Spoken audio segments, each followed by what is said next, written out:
Assalamu alaikum 10th class. Hopefully you will be fit for 10th class. Chapter number हम लोग discuss कर रहे हैं 16। टाइटल है उसका इकोलॉजी। प्रीवियस लेक्चर में इसका इंट्रोडक्शन हो गया था क्लास। तो आज जो है इसमें हम डिस्कस करने जा रहे हैं वो फ़्लो देखेंगे हम इसमें फ़्लो ऑफ मटेरियल भी डिस्कस करेंगे आज, और इसके अलावा एनर्जी का भी हम फ़्लो देखेंगे। Flow of energy and material किसी भी इकोसिस्टम में आज का जो हमारा कंसर्न है वो फ्लो। इकोसिस्टम आपको पता ही है कि इकोसिस्टम क्या है। हमारे पास जब आपकी कोई भी बायोटिक कम्युनिटी इंटरेक्ट करती है ए बायोटिक कंपोनेंट के साथ उससे आपका इकोसिस्टम डेवलप होता है। और आज हम इकोसिस्टम में देखने जा रहे हैं मटेरियल और एनर्जी का फ्लो। तो सबसे पहले हम देखते हैं व्हाट इज एनर्जी। एनर्जी क्या है? Energy actually flow of energy में आप एनर्जी को कैसे डिफाइन कर सकते हो? That's the capacity to do something और सम जॉब। आपकी बॉडी के अंदर किसी भी काम की करने की जो कैपेसिटी है, जो सलाहियत है, आप उसे एनर्जी बोलते हो। तो आज आप इकोसिस्टम में एनर्जी का फ्लो देखते हैं। किसी भी इकोसिस्टम में जो एनर्जी का फ्लो होता है, जो एनर्जी की मूवमेंट होती है, वो होती है एक्चुअली यूनिडायरेक्शनल। मीन एनर्जी जो है वो फॉरवर्ड वे में मूव करती है, डायरेक्टली मूव करती है, उसे बैकवर्ड नहीं किया जा सकता।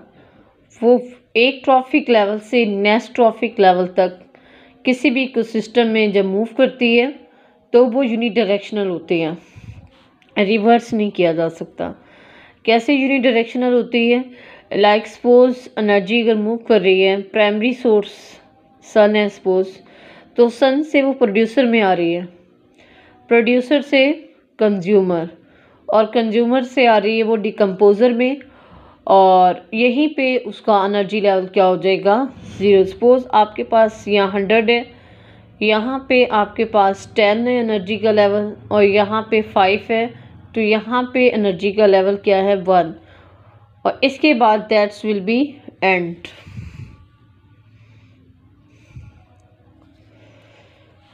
बट अगर बात करें मटेरियल के फ्लो की, जो आपके इन्वायरमेंट में इकोसिस्टम में जो मटेरियल की मूवमेंट है या रिसाइकलिंग है, मटेरियल मूव करते हैं किसी भी इकोसिस्टम में इन बाय डायरेक्शनल। मीन वो फॉरवर्ड भी हो सकता है और बैकवर्ड भी हो सकता है। Material can be recycle but energy can not be recycle. Trophic level क्या होता है? किसी भी फूड लेवल को, ट्रॉफिक लेवल को आप फूड लेवल भी बोलते हैं। Food level eight which one organism feeds or are fed by other। मतलब बीइंग फीडेड और फेड बाय अदर, जो एक लेवल पे जहाँ पे एक जानदार ने खाना है या उससे आगे को खा जाएगा, इस लेवल को आप ट्रॉफिक लेवल कहते हैं या फूड लेवल कहते हैं। और आपकी जो मटेरियल होते हैं वो वन ट्रॉफिक लेवल से नेक्स्ट ट्रॉफिक लेवल तक मूव करते हैं। डिकम्पोजर से दोबारा उसे रिसाइकिल किया जा सकता है, दोबारा उससे आपका प्रोड्यूसर यूज़ कर सकता है, एक सिस्टम का दोबारा से हिस्सा बना सकता है। लेकिन एनर्जी जो है, एनर्जी कांस्टेंट है, वो अपने फर्स्ट ट्रॉफिक लेवल से सेकंड फिर थर्ड फिर वो फिनिश हो जाती है। एनर्जी का जो थर्मोडायनामिक लॉ है आपने वो पढ़ा ही है, थर्मोडायनामिक लॉ। इस लॉ के अकॉर्डिंग टू हम स्टेट करते हैं कि energy can be transfer from one form to another but it not be damage, not be destroyed. ना आप इसे पैदा कर सकते हैं, ना आप इसे फना कर सकते हैं, लेकिन हाँ एक बात है कि आप उसे अपनी एक फॉर्म से दूसरी फॉर्म में ट्रांसफ़र कर सकते हैं। लाइक सपोज सोलर एनर्जी है, आपने ट्रैप कर दिया केमिकल एनर्जी में, केमिकल से आपने बॉन्ड, फिर मैकेनिकल, इसी तरीके से आप एक फॉर्म से एनर्जी को दूसरी फॉर्म में कन्वर्ट करते चले जाएंगे। एक्सक्यूज मी क्लास अजान जी। सोलर एनर्जी, जो एनर्जी का जो प्राइमरी सोर्स है, अभी कुछ देर पहले भी बताया, वो है सन। और सन से जो एनर्जी रेडिएट होती है वो सोलर एनर्जी है। सोलर एनर्जी अगर सपोज सन आपको 100% एनर्जी दे रहा है तो 100 में से जस्ट 1 और 2% जो एनर्जी है वो प्लांट बॉडी रिसीव कर सकता है। बाकी की जो 98 या 99% एनर्जी है वो हीट की फॉर्म में स्केप हो जाती है, या कोई ऑब्जेक्ट आ गया उसने एब्जॉर्ब कर लिया, या रिफ्लेक्ट होगी या ट्रांसमिट होगी किसी बॉडी में। तो जस्ट 1 और 2% जो प्रोड्यूसर है या प्लांट बॉडी है वो उसे यूटिलाइज करते हैं उस एनर्जी को, और अपनी केमिकल एनर्जी की फॉर्म में, मतलब ग्लूकोज सिंथेसाइज करता है ड्यूरिंग प्रोसेस ऑफ फोटोसिंथेसिस, तो वो ग्लूकोज की फॉर्म में केमिकल बॉन्डिंग की फॉर्म में एनर्जी को रिजर्व कर लेता है एटीपी की फॉर्म में। अब यहाँ पे जो प्रोड्यूसर ने अपनी 100% एनर्जी बनाई उसमें से कुछ एनर्जी स्केप हो जाएगी हीट की फॉर्म में, और बाकी एनर्जी जो होगी वो मूव करेगी नेक्स्ट ट्रॉफिक लेवल पे, जो कि हमारे पास फर्स्ट लेवल है जिसे हम हर्बीवोर कह रहे हैं। हर्बीवोर को क्योंकि ये डायरेक्टली प्लांट्स पे डिपेंड कर रहा है इसीलिए हर्बीवोर कहेंगे इसे। तो हर्बीवोर क्या करेगा, उसकी एनर्जी जो उसने मतलब प्रोड्यूसर ने अपनी 100% एनर्जी बनाई। अब उस 100% एनर्जी में से उसने सपोज 5% को यूटिलाइज की, 5% अगर हीट की फॉर्म में स्केप होगी तो 90% जो एनर्जी रिसीव करेगा वो करेगा हर्बीवोर। हर्बीवोर वो कंज्यूमर है जो कि डायरेक्टली प्लांट या प्लांट प्रोडक्ट पे डिपेंड करता है। उसने अपनी हाफ एनर्जी अपनी मैकेनिकल एक्टिविटीज़ में यूटिलाइज कर ली, अपनी जितनी भी उसकी लाइफ वर्क है उसमें यूटिलाइज कर ली। हाफ एनर्जी उसकी बॉडी से स्केप हो गई हीट की फॉर्म में, और कुछ एनर्जी उसने अपनी बॉडी के अंदर रिजर्व कर ली इन केमिकल एनर्जी, मतलब अपने केमिकल बॉन्डिंग फॉर्म में रिजर्व कर ली, अपनी ऑर्गेनिक फूड की फॉर्म में रिजर्व कर ली। अब सपोज यहाँ पे 90% एनर्जी आई, सपोज 90 में से अगर उसने 10% यूटिलाइज की अपनी लाइफ एक्टिविटीज़ में, और 5% सपोज हीट की फॉर्म में स्केप आउट होगी, और क्या कहते हैं 10% उसने ऑर्गेनिक फूड की फॉर्म में अपनी बॉडी में अकमुलेट की, तो उसके पास बाकी एनर्जी 90 में से आपके पास बच गई उसके पास 70। अब 70 में से 5 हीट की फॉर्म में स्केप हो गई, और हाफ कार्निवोर जो है उसने अपनी केमिकल एनर्जी में 5 यूटिलाइज कर ली, तो 10 हो गई, 60 बच गई। 60 में से सपोज उसने अपनी लाइफ एक्टिविटीज़ में कुछ यूटिलाइज की, तो उसके पास मतलब पीछे एनर्जी कितनी रह गई, 60, 5 हीट की फॉर्म में 55 एनर्जी उसके पास रहेगी। 55 में से आपके पास सपोज 10% हीट की फॉर्म में स्केप हो गई, और जितने भी हमारे डिकम्पोजर हैं उन्हें केमिकल एनर्जी यूटिलाइज की, तो आपकी एनर्जी लेवल यहाँ पे आके 0 हो गई, एनर्जी यहाँ पे फिनिश होगी। इसे फर्दर मोर या कुछ हीट की फॉर्म में स्केप हो गई, इसे हम फर्दर किसी और लेवल पे ट्रांसमिट नहीं कर सकते। तो ये था इसका वन वे फ्लो एनर्जी का मेन। ये एक लीनियरली आपने देखा कि प्रोड्यूसर से हर्बीवोर से कार्निवोर से decomposer, and that's is final and हो गई। प्रोड्यूसर डिकम्पोजर ने कुछ अपनी बॉडी की डिकम्पोजिशन के दौरान यूटिलाइज कर ली, कुछ बॉडी की एक्टिविटीज़ कुछ हीट की फॉर्म में स्केप हो गई, और नेक्स्ट लेवल पे मतलब ना कोई लेवल है नेक्स्ट, और इसे दोबारा मतलब डिकम्पोजर से एनर्जी दोबारा प्रोड्यूसर को नहीं दी जा सकती, एनर्जी यहाँ पे एनर्जी लेवल फिनिश हो जाता है। तो दैट्स वाई हमने कहा कि एनर्जी जो है वो वन वे फ्लो में मूव करती है। उसके बाद नंबर 2 पे डिस्कस करते हैं flow of material. Flow of material जो है किसी भी इकोसिस्टम में मटेरियल जो होते हैं आपके, जिन्हें हम रिसाइकल भी कर सकते हैं, उनकी जो मूवमेंट होती है वन ट्रॉफिक लेवल से नेक्स्ट ट्रॉफिक लेवल पे, एक्चुअली जो ग्रेटर मीन उनको हेल्प आउट करता है वो है फूड चेन और फूड वेब। मटेरियल को मूव वन ट्रॉफिक लेवल से नेक्स्ट ट्रॉफिक लेवल पे किसकी हेल्प से किया जाता है, फूड चेन या फूड वेब के ज़रिए। तो हम थोड़ा डिफ्रेंशिएट कर लेते हैं कि फूड चेन और फूड वेब क्या चीज़ है। पहले देखते हैं फूड चेन किसे कहते हैं। फूड चेन एक्चुअली एक सिंपल इंटरेक्शन है, इतना ज़्यादा कॉम्प्लिकेटेड नहीं है ये। आप इसे डिफाइन कैसे करेंगे फूड चेन को? आप डिफाइन करोगे इसे that is a series of event, that's a series of events or organism within an ecosystem. किसी भी इकोसिस्टम में जहाँ पे सीरीज ऑफ ऑर्गेनिज्म आपको मिलती है और in which one organism feeds on the one before it and that is fed by the one after it. Mean यहाँ पे एक जो ऑर्गेनिज्म का सीरीज बना हुआ है, वहाँ पे एक जो जानदार है वो अपने से बाद में आने वाले जानदार पे अटैक कर रहा है और उसे अपनी फूड के सोर्स के तौर पे यूज़ कर रहे हैं। और नेस्टी स्टेज पे, नेस्टी ट्रॉफिक लेवल पे वो जानदार जो दूसरे जानदार को खा रहा है उसे ही खाया जा सकता है। तो ये हमारे पास है फूड चेन। फिर से एक दफ़ा डिफाइन कर देती हूँ, series of organism or event within an ecosystem in which each organism feeds on the one before it and is fed by the one after it. Hopefully you understand. First हमारे पास से food chain का first जो component है, जो base है, वो है grass या प्रोड्यूसर। और इस पे डिपेंड कर रहा है ग्रास ओवर, जो कि आपका प्राइमरी कंज्यूमर भी है, हर्बीवर भी आप कह सकते हैं।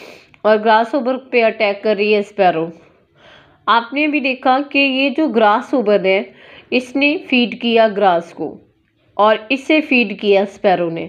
अब आप देखेंगे कि स्पैरो ने फीड किया ग्रास ओवर को, लेकिन स्पैरो को फीड किया गया ईगल ने या हॉक ने स्पैरो पे अटैक किया। तो प्रोड्यूसर फर्स्ट लेवल है आपका ट्रॉफिक लेवल, उसके बाद प्रोड्यूसर आपका फर्स्ट ट्रॉफिक लेवल बनाते हैं जिसे प्राइमरी कंज्यूमर कहा जाता है या हर्बीवोर कहा जाता है। उसके बाद आपके पास आता है सेकेंडरी कंज्यूमर जिसे कार्निवोर कहा जाता है। फिर आपके पास आता है टर्शरी कंज्यूमर जिसे आप सेकेंडरी कार्निवोर भी कहते हैं। फिर एंड में है आपके पास डिकम्पोजर। अब डिकम्पोजर जब किसी भी ऑर्गेनिक मैटर को ब्रेकअप करते हैं तो ब्रेकेज के दौरान जो भी एलिमेंट आता है या जो भी जिस चीज़ से भी वो चीज़ बनी हुई होती है, जो भी कंपाउंड आता है, आप दोबारा उसे प्रोवाइड कर देते हैं प्रोड्यूसर को। जैसे ही आप दोबारा प्रोड्यूसर को प्रोवाइड करते हैं तो फिर उसे दोबारा से रिसाइकिल किया जा सकता है। इसीलिए हमने कहा कि जो मटेरियल है हमारे वो रिसाइकिल किए जा सकते हैं, वो बाय डायरेक्शनल है, वो किसी भी इकोसिस्टम में two way movement direction show करते हैं। ये तो फूड चेन आपने देखा कि ये सीरीज ऑफ इवेंट या ऑर्गेनिज्म है विद इन एन इकोसिस्टम, और इसका ये एग्जांपल भी आपने देखी। उसके बाद जो आपकी जो फूड चेन है एक्चुअली वो कितने ट्रॉफिक लेवल पे कंसिस्ट करती है? 4 to 5 ट्रॉफिक लेवल मौजूद होते हैं। किसी भी फूड चेन में को बनाने के लिए आपको कम से कम 4 और ज़्यादा से ज़्यादा 5 ट्रॉफिक लेवल चाहिए होते हैं। और जितनी शॉर्टर फूड चेन होगी वो ग्रेटर सोर्स ऑफ फूड होगी, जितनी आपकी लॉन्गर फूड चेन होगी वो आपका शॉर्टर सोर्स होगी फूड का। अब देखते हैं नंबर 2, फूड वेब क्या चीज़ है। फूड वेब एक कॉम्प्लिकेटेड इंटरेक्शन है। How you can define food web? That is the network of food chain collectively make your food web, and that's a interconnected network at various trophic level. Food web is what? That is a interconnected network. Interconnected network है ये at various trophic level. Interconnected network किस चीज़ का है? Food chain का। Like जैसे ऊपर भी mention किया, लाइक आप इसकी एग्जांपल देख लें। आप लाइक सपोज आपके पास ग्रास ओवर है, एक्ट कर रहा है एज अ प्रोड्यूसर। अब ग्रास ओवर के पे फर्स्ट ग्रास जो है आपका, उस पर फर्स्ट जो ऑर्गेनिज्म डिपेंड कर रहा है वो ग्रास ओवर भी है। जो सेकंड ऑर्गेनिज्म उस पर डिपेंड कर रहा है वो रैबिट भी है। जो थर्ड ऑर्गेनिज्म उस पर डिपेंड कर रहा है वो माउस भी है। और ग्रास ओवर को आगे फर्दर जो मतलब उस पर अटैक कर रहा है ग्रास ओवर पे वो लिजर्ड है। लिजर्ड पे जो थर्ड ऑर्गेनिज्म अटैक कर रहा है वो हॉक है। इसी तरीके से रैबिट जो है ये इसे भी हॉक खा जाता है, इस पर भी अटैक कर लेता है। माउस को स्नेक खाता है और स्नेक को हॉक खा जाता है। तो यहाँ आके आपकी फूड चेन जो होती है वो क्लोज हो जाती है। ग्रास आपके पास फर्स्ट ग्रास ऊपर वाली चेन है, सेकंड रैबिट वाली, थर्ड आपके पास माउस, 3 आपकी फूड चेन है जो कनेक्ट हो रही है साइक्लिक पाथवे में और बना रही है एक नेटवर्क टाइप, एक web like structure. That's why we said food web, जो थोड़ा कॉम्प्लिकेटेड इंटरेक्शन है और साइक्लिक है। किसी भी फूड वेब को बनाने के लिए कम से कम आपके पास 3 और ज़्यादा से ज़्यादा 4 फूड चेन होनी चाहिए। तो जी क्लास ये मटेरियल की मूवमेंट के लिए आप फूड चेन और फूड वेब डिस्कस करेंगे, जिसका थोड़ा शॉर्टर सा डिफरेंस है। उसके बाद लास्ट टॉपिक इस लेसन का इकोलॉजिकल पैरामीड। इकोलॉजिकल, आज के लेक्चर का last topic ecological pyramid. What is ecological pyramid? तो इससे पहले हम इसी तरह डिस्कवरी देख लेते हैं। 1927 में चार्ल्स एल्टन हमारे पास एक इंग्लिश इकोलॉजिस्ट थे जिन्होंने फर्स्टली वर्ड हिंट किया ecological pyramid, develop the concept of ecological pyramid. He define ecological pyramid as it is a representation of the number of individuals or amount of biomass or energy present in various trophic levels of food chain is called ecological pyramid. Actually हमारे पास total ecological pyramid 3 है: pyramid of number, pyramid of energy, pyramid of biomass। लेकिन आपके syllabus में हमने discuss कितने करने, just 2। Ecological pyramid first discuss करना है हमने pyramid of number, और सेकंड हमने डिस्कस करना है pyramid of biomass। तो पहले देख लेते हैं pyramid of number। What is pyramid of number? That is a graphical representation of individual number present per unit area at various trophic level। किसी भी ट्रॉफिक लेवल पे या किसी भी सिस्टम में उसके जो जितने भी ट्रॉफिक लेवल हैं वहाँ पे मौजूद जो किसी भी इंडिविजुअल का टोटल नंबर है, जो नंबर को रिप्रेजेंट करता है एक्चुअली, तो वो pyramid of number है। That is a graphic representation of number of individual per unit area at various trophic level। Like suppose producer हमारा लेवल है, प्रोड्यूसर्स की अगर नंबर देखा जाए तो ये वेरी लार्ज होते हैं इन नंबर। उसके बाद आते हैं प्राइमरी कंज्यूमर जो थोड़े लेसर होते हैं नंबर। उसके बाद आते हैं सेकेंडरी कंज्यूमर जो कि वेरी फ्यूअर होते हैं नंबर।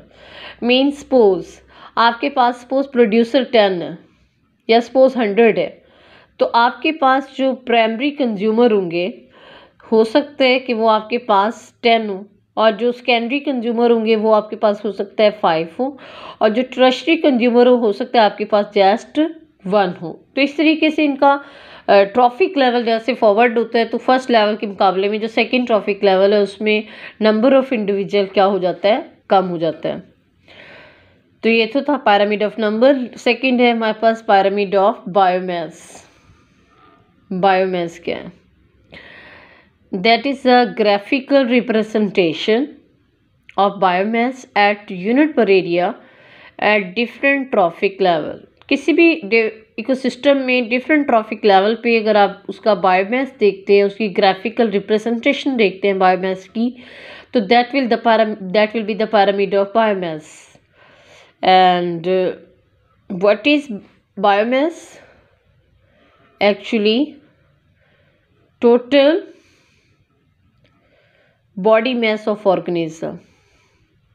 किसी भी ऑर्गेनिज्म का जो टोटल ऑर्गेनिक मैटर है या बॉडी मास है, उसका जो टोटल काउंट है आप उसे बायोमास बोलते हैं। जाहिर सी बात है अगर आपके पास प्रोड्यूसर 10 हैं तो उनका बायोमास ज़्यादा होगा, उनका वेट ज़्यादा होगा, उनका वेटेज ज़्यादा होगा। अगर आपके पास 10 कंज्यूमर है तो उसका वेटेज कम होगा, उसका बायोमास भी कम होगा। आपके पास अगर 5 हैं तो उसका बायोमास भी कम होगा, और अगर 1 है तो उसका बायोमास बहुत ज़्यादा ही कम होगा। तो जी क्लास ये आज का हमारा कंसर्न जो बेसिक 2 टॉपिक इकोलॉजी में हमने आज डिस्कस किए। फर्स्ट था flow of energy and material. Flow of energy में हमने लॉ ऑफ थर्मोडायनामिक डिस्कस किया, जिसके अकॉर्डिंग टू हमने स्टेट किया according to that law energy not be produced nor be destroyed but can be transformed from one form to another। Mean energy ना पैदा की जा सकती है ना उसे फना किया जा सकता है, हाँ उसे एक फॉर्म से दूसरी फॉर्म में कन्वर्ट किया जा सकता है।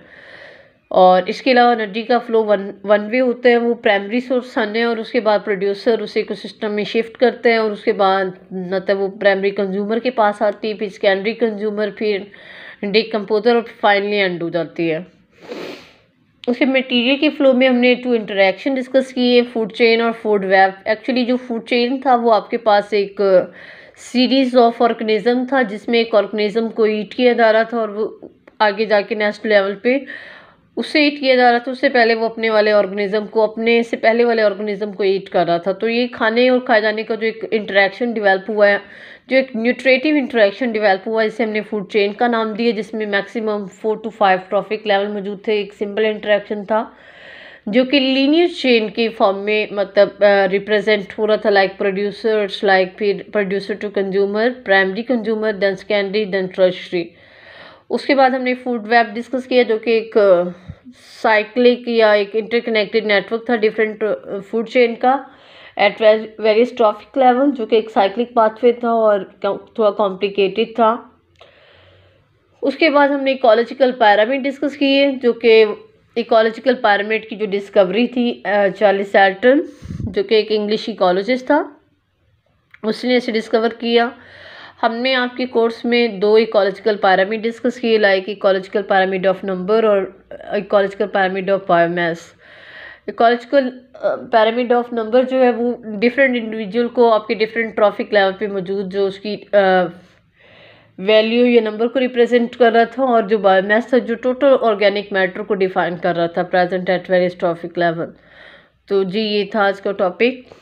कोई भी क्वेश्चन हो या कोई इशू आपकी कोई भी क्यूरी हो तो काइंडली क्लास प्लीज़ किया करें और थोड़ा एक्टिव रहें। आप ये मत समझें कि ऑनलाइन क्लासेस हो रही हैं तो बस दैट्स इट, बाद में और क्लासेस होंगी, हमारी फिज़िकल क्लासेस होंगी, टाइम बहुत ज़्यादा कम है। तो थोड़ा सा प्लीज़ काइंडली अपने काम पे फोकस करें और यूटिलाइज़ करें और साथ के साथ अपने नोट्स बनाते जाएं। और ये मुझे आपने गूगल क्लासरूम में मुझे ये थोड़ा सा इसका इंटरेक्शन जो है फूड चेन फूड वेब का ये मुझे बना के मेंशन करना है, और फ्लो ऑफ एनर्जी वाला भी जो चार्ट है वो भी बना के देना है। अपना ख्याल रखिएगा। अल्लाह हाफिज़।